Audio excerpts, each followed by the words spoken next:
Welcome to the Frontline podcast, brought to you in association with the Atla Group. Atla Group is a collaboration of businesses with a collective history of over 130 years, bringing financial solutions to its clients in the world of accountancy, audit, advisory, fiduciary and retirement benefit solutions. Visit atla.im today. On the Frontline podcast, we chat to leaders in business and successful entrepreneurs to bring you their in-depth and bite-sized opinions that will add value to you and your mind. The Honourable David Ashford, MBE, thanks for joining me today. Pleasure. So, quick question. MBE, was that a surprise? It was an absolute complete surprise. The governor rang me one Saturday. He asked if I was sitting down. I wasn't at the time, but I soon was shortly afterwards. I wasn't expecting it whatsoever. I was just getting on with my job being health minister. I still to this day, you never find out who actually nominated you. So I still to this day don't know. But for me, the award's not just about me. It's about what the entire Isle of Man Health Service has done over the period. Because to be honest, as an Ireland, we really pulled together and we managed to do something that at the time was quite unique around the world. Yeah, no, absolutely. We'll dig into that a little bit in a moment. You've been to collect it already? I have. I went away to Windsor, lose track of time now, last week. Okay. I was at Windsor Castle, and it was the Prince of Wales that actually awarded it to me. Been and got it and done and out of the way. And do you have much dialogue as part of that presentation process with the? Yes, it was good. We had a good chat with the Prince of Wales. He was saying that he must come back over to the island. Actually, it's been a while since he was last on the island. Prince William, his son, of course, comes over occasionally for the TTs when we have them, because he's quite a big bike fan. Yeah, of course. So, the $1 million question, why get into politics? Which, as an outsider, I often look at politicians and think, what, yeah. Do you know, it's something that just happened. There was no sort of Michael Heseltine plan on the back of an envelope. When I moved back to the island from working in the UK, I knew a few people who were on Douglas Council, David Christian, Richie McNichol and Stephen Pitts, and they convinced me in 2008 to stand for the council. I was elected, and I spent 8.5 years there, and then people managed to convince me to stand for MHK, and the rest is history, as they say. There was no grand plan, and it's just one of those things that happens. Okay, interesting. So I want to chat about, not too much about COVID, because I'm sure, like everyone else, it's been a topic of conversation for a couple of years, but I just want to set the scene and then maybe just understand from your position that you were in at the time on the health side and how you handled that ultimately. So if I just go a quick timeline, I was looking at these stats, and the 31st of December 2019, which is 2 years ago, the Chinese authority alerted the World Health Organization that January the 11th, 2020, the first cases were reported more globally, and then at the end of January that year, which is 2020, the World Health Organization declared a state of emergency. In your position, I appreciate you maybe can't pinpoint the day, where did it become on the radar that this was something that our little island had to think about? Well, it came on the radar towards the end of 2019, so I'd say probably between Christmas and New Year, to be perfectly honest. We'd always had pandemic plans in place because there had been the swine flu, the bird flu potential, and obviously also SARS as well, which if it had actually taken off would have been a very serious problem for the world. So there'd been pandemic plans in place since 2015, and we were getting them ready to see if we needed to activate them. So it was something we were monitoring, but obviously January, as you pointed out, that was the big case where it started looking like it was going to spread around the world, and that's when we started making big plans. And not knowing the insides of how these things work, that's ultimately getting the experts around, feeding you information, data on where they think this might go. And I presume that's a super fluid process. It very much is. There were certain peaks and troughs in cases around the world in January, so it wasn't certain, was it going to spread into Europe? If it did, how quickly was it going to do so? And the other thing, which is the most important, is we didn't have stats at that time around what percentage are going to be seriously ill, what percentage could potentially tragically die from it. So we needed to start trying to factor in data left, right and centre as to what happened when it reached the Isle of Man. And during that, again, just looking in your own mind, how are you dealing with that? You just that's my job. I've got to deal with the information, feedback my thoughts. It was personal level? It was. I mean, it was something new. It wasn't in the job description for Minister for Health. Nobody mentioned worldwide pandemics when I took the role on. But, you know, it was something you just have to cope with it, and you just have to take the information that's there. One of the things that is very great about the health role is you've got a lot of support. You've got some highly qualified medics on Ireland, and we also have lots of links into the UK. So we were able to pull links and data from Public Health England as well to be able to factor into our thinking, but things were very, very fast moving, and to be honest, a lot of it's still a blur. Even, you know, I think probably next year will be the time for me to sit down, reflect and think what on earth happened there. But yeah, things were very, very fast moving, and it was a case of absorbing the data and trying to work out from what was happening around the world what impact it could have on us. You hear a lot the word hindsight, and you talk there on reflection, and maybe it's having a bit more time because ultimately we're still in that pandemic zone, I guess.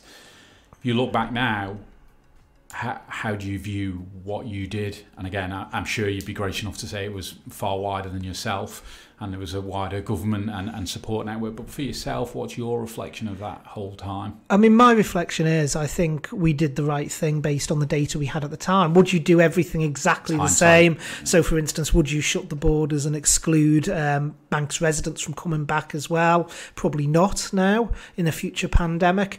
But looking at the way the data was going and what we were seeing coming out of Italy, at the point it struck the UK as well, I think we did make the right decisions. And we have to remember as well, we had most of 2020 living normally, where we basically eradicated COVID from the island for a good 6 months of the year, from June through to the end of 2020, while the rest of the world, including the UK, remained in lockdown. So I think, you know, although there's always things you can go back and look at, I think the direction of travel we took was the right one, and it bought us time for the vaccine to be developed, and we lived a lot more of a normal life than most other areas of the world did.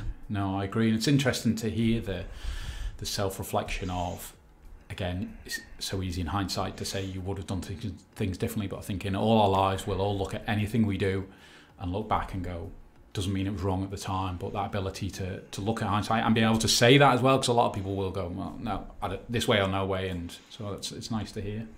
So interestingly, so I was thinking about the lockdowns, and you mentioned that. So I look at situations where your job is decisions you make in government will impact. So you make a decision in any role, it will impact a percentage of the population, whether immediately or over a period of time. So if you're making budget cuts or extra budget, it might not affect me tomorrow, it might affect me down the road, it might never affect me.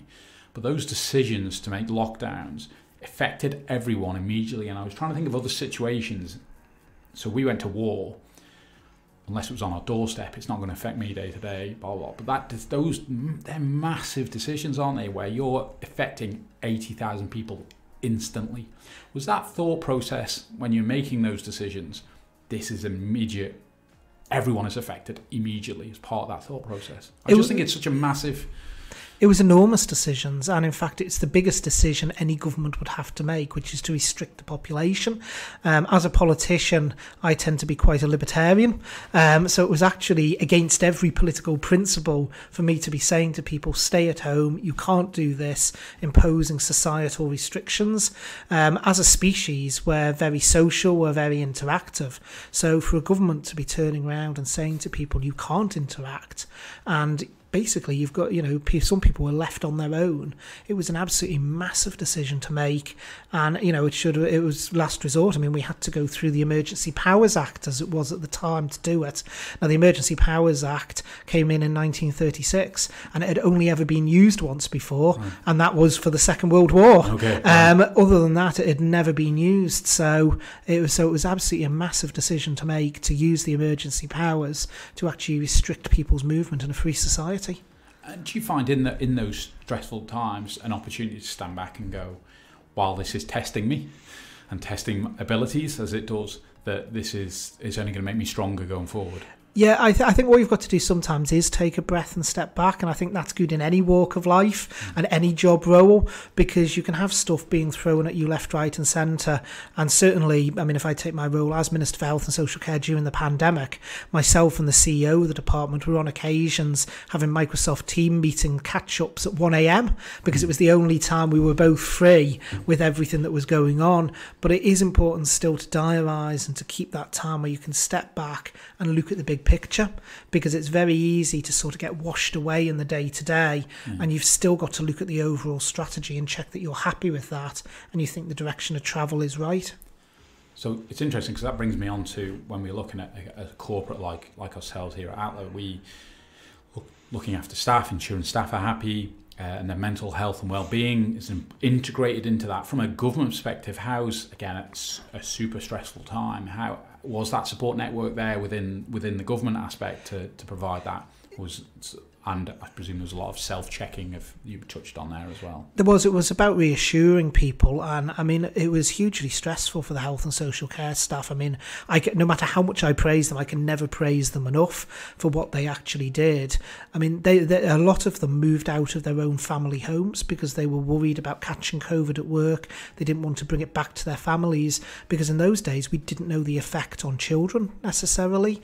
We didn't know, again, the death statistics, the serious illness statistics were still formulating.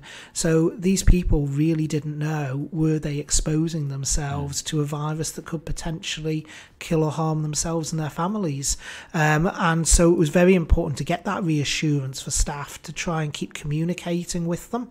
And I know that the management up at Nobles tried to keep as much staff welfare as they could. They were working exceptionally long hours as well. So it was important to try and give some flexibility to people where we could.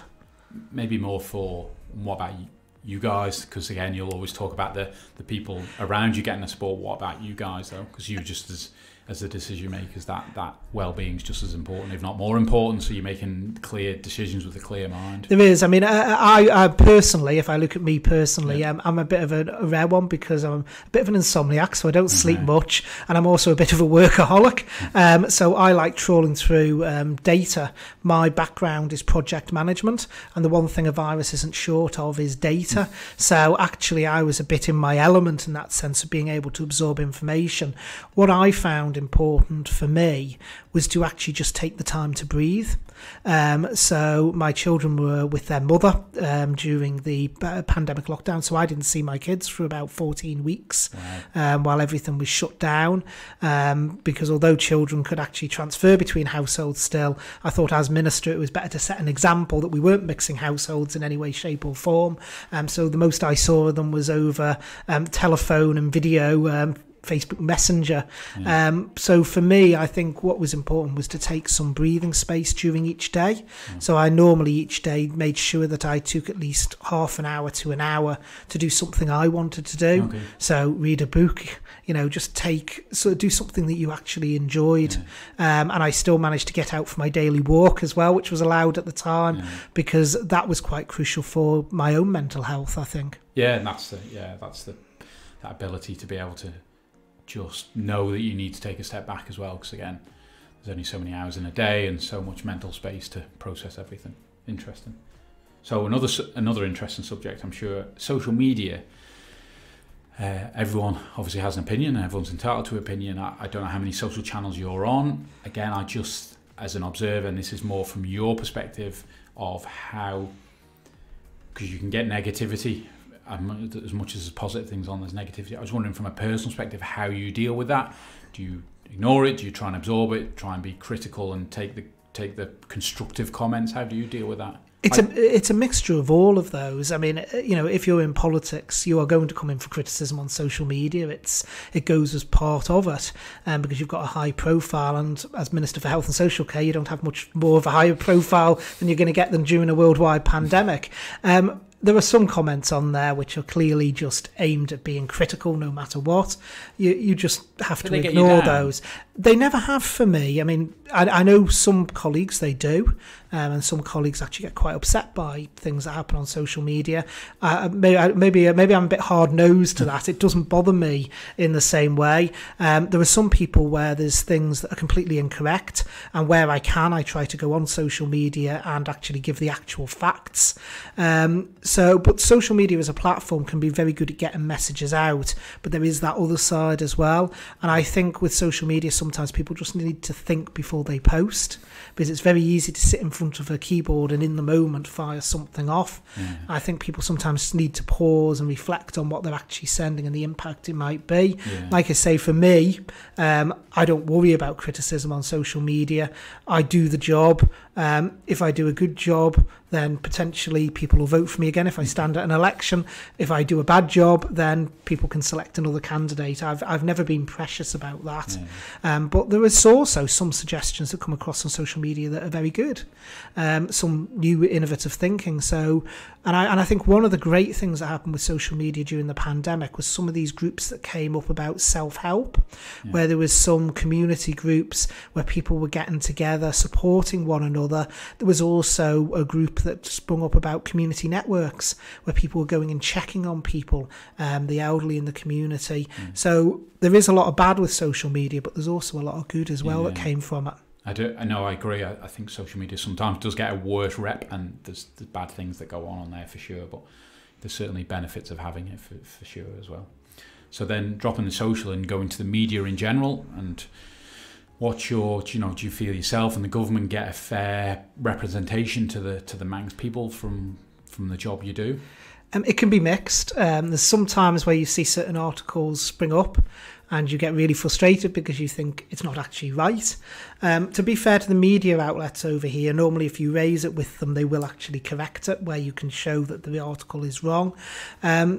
I think overall the Manx media is actually pretty good. I think they do give government a fair hearing, and we have to remember government media is not just there to report what government wants it to report. It's there to be critical, to have a critical eye on things, not just to publish what government wants it to publish. So you will be in the media spotlight, and people should be able to challenge. Yeah. So your new role, moving on to your new role now. Interestingly, that you're having to deal with the pandemic as the health minister, you then kind of come out of a global pandemic, or coming out of, and naturally one of the major balances now is cost for everyone, for the world, so you're thrown into now managing the funds. Was that a surprise to get the role? To maybe talk through how that I don't know how does that process work. Is that a two-way conversation with the Chief Minister? How does that work? Yeah, I mean, so the great thing about the Chief Minister's election is sometimes people have this thing of everything's going on behind the scenes. There's bartering, there's trading. With this Chief Minister election, both candidates, both Dr. Allinson and Mr. Cannon, made it absolutely clear to all members there'd be no discussions about roles with anyone until the vote was done. And I think that was absolutely the right thing to do, the correct thing to do, and it was brilliant to see that in action. Once the election was over, I supported Alf Cannon because I thought he was a very good candidate and the best candidate for bringing the island forward. He invited me in to have a chat with them, and he asked me if I'd be willing to take on Treasury, which I was delighted to do. I will miss health and social care, I've got to be honest about that. I spent nearly 4 years there, been through most of a worldwide pandemic with it as well. And I'll miss the amazing people I worked with, but Treasury brings with it new challenges. And the joke I keep using is I've gone from the department that wants to spend everything to the department that doesn't want anyone to spend anything whatsoever.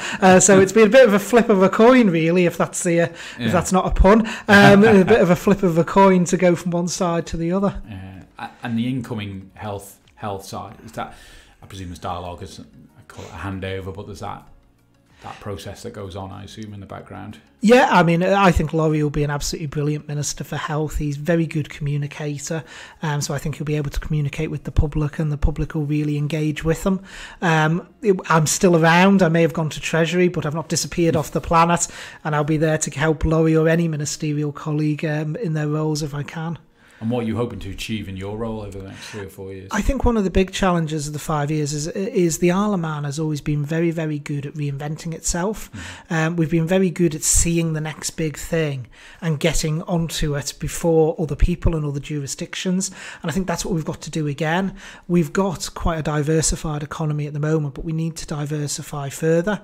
I think green technology gives us huge potential advantages and income streams over the next 5 years. I mean, we're an island in the middle of the Irish Sea, so if we can't make green technology work, who's going to be able to? And I think we need to be looking now at what are the next big things, where's the next set of economic growth going to come from, and not be afraid to take those steps to get the economy moving. And do you think that there's going to be hard decisions in there as well about, I think inevitably there's an element of trepidation of spending money? Is that again just part of the balance of what you've got to find? It is. I think there will be challenges. Certainly, the budget this year is going to be a challenge.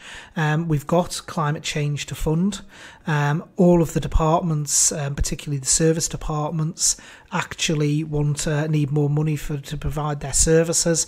We're a low tax economy, trying to provide high value services, and there's a bit of a dichotomy between the two there. So there's always going to be challenges, stresses and strains, but I think we've been very good at reinventing ourselves. We've been very adaptive as an island, and my role as Treasury Minister for the next 5 years is to make sure we remain just as responsive and just as adaptive to be able to get the job opportunities and the opportunities for us as an economy to move forward.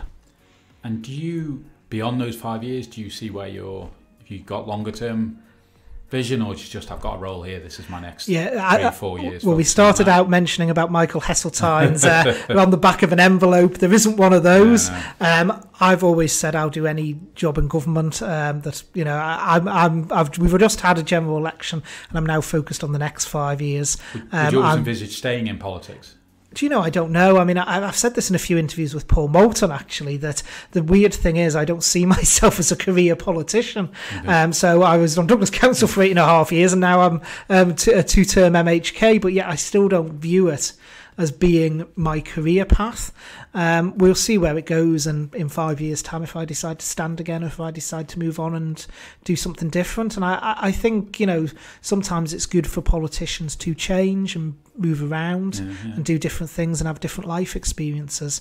But certainly for me, I don't necessarily see it as this is me in politics and this is all I will ever do from now until whenever I decide to retire. Quite interesting. I was just thinking there earlier, talking about, I suppose, that I opened up with why politics, and I suppose again I come at, you just see a lot of aggravation, but I presume there's a lot of reward from just being voted in, having that people that believe in what you're trying to do, whether it's for your community or the wider island. It must be quite humbling. It is. I mean, one of the things I love is the constituency work, is engaging with constituents and trying to solve their problems on the ground. In fact, I must be honest, it was one of the things I found was most frustrating being Minister for Health and Social Care, was trying to balance the needs of being Minister of that quite heavy-duty department alongside trying to continue to do the constituency work. While we had a pandemic. And while having a worldwide pandemic at the same time for a good 18 months of it. But, some constituents will still come to you with problems and issues, and in the scheme of things it may seem small, but to that person it means the world. It is causing issues in their life, they need it resolving, and when you can resolve something for someone, it's the best thing to actually see the look on their face, and they are so appreciative that the issue has been resolved that it really does make it worthwhile. I mean, I would say to anyone that despite, sometimes the way it's portrayed in the media, or actually, the abuse from social media, being in politics actually is a very worthwhile thing to do. Rewarding, yeah, absolutely. So, in your position, whether you consider it yourself, you have to be a leader, you are a leader. If you sort of tag attributes to that, there's obviously a wide range of them for depending on your type of leadership style. For yourself, what do you look at as your kind of leadership that again, listeners might take away and study and educate themselves if they want to improve in that area? I think actually there's two qualities of leadership from me. The first is listening. Actually listen to those around you. Be aware that you don't necessarily have the entire God-given right on decision making and views. I think it's important to listen and take all the views into account before you make any decisions. And the other thing is that there's no such thing as a stupid question. If you're looking at something and you feel that there's something not quite right, always question and interrogate. You might think this is absolutely silly question. They're going to think I'm nuts asking this, but I've tended to find actually sometimes what you think's a silly question gets everyone else in the room thinking, "Ooh, actually, yeah." Or I was thinking that I should have asked that. Exactly. Yeah. So I think they're two absolutely key skills in terms of leadership, and I think engage with people. That's the other key thing. Understand people in their roles, what they're doing, and the pressures they are under as well. I think observer over the last 18 months is and I think it's an often missed skill, is calmness. My observation would be from all of the government at the time, there was always a general calmness. I never felt a panic. I don't know, maybe under the water the old duck's legs were going hell for leather, but certainly externally and obviously for the public you need to remain calm, but it's easy to say that when all those pressures are going on. Yeah, it was very much a swan, I've got to say, looking very graceful on top, and there was a lot of paddling going on underneath. But I think as well, again, the mindset I've always come from is if something goes wrong or something happens, there's no point worrying about it. Worrying about it or panicking doesn't actually fix anything. I've always come from the mindset, and again, maybe it's my project management skills in the private sector, it's happened, what do we do to fix it? And you're better focusing your energies on what you do to fix it rather than worrying about the fact it's happened in the first place.